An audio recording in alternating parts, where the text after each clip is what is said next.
طالبان ورونو دلته علامه شهاب الدین آلوسی رحمه الله یوه خبر کړې ده. خبر یې داسې کړې ده چې قیاس په اسلام کې حجت ده که نه ده؟ قیاس په اسلام کې حجت ده که نه ده؟ او له دې آیات نه او یو بل آیات ومن لم يحكم بما انزل الله فاولئک هم الکافرون، یو قیاس منطقي جوړ کړی ده. نو داسې نتیجه راوتلې، مقصد به یې وایم طالبانو د پنجشنبې ورځ ده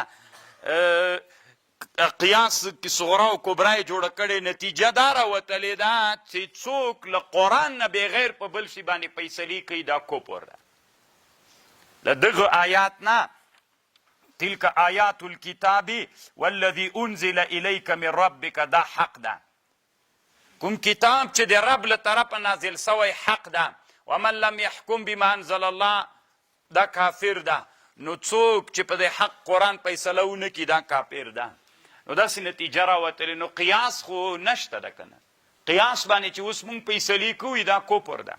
دې جواب روح المانی داسې کړی او چې حاصل یې داسې ده چې ګوره یو قرآن هغه چې منزل له طرفه د الله نه ده، دوه قسمه ده. یو منزل صریحي ده چې قرآن ده، یو منزل غیر صریحي ده چې هغه هم بیرته قرآن ده، هغه منزل ده.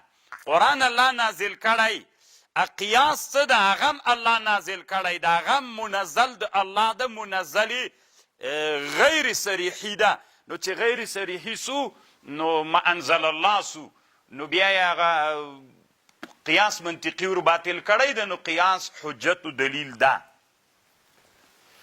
الله الذي، الله غذات رفع سماوات بغیر عمد، چې الله پورته کړی د اسمان بغیر لستنو نه ترونها، ثم استوى على العرش، بیا الله استوا على العرش کړی، وسخر الشمس والقمر كل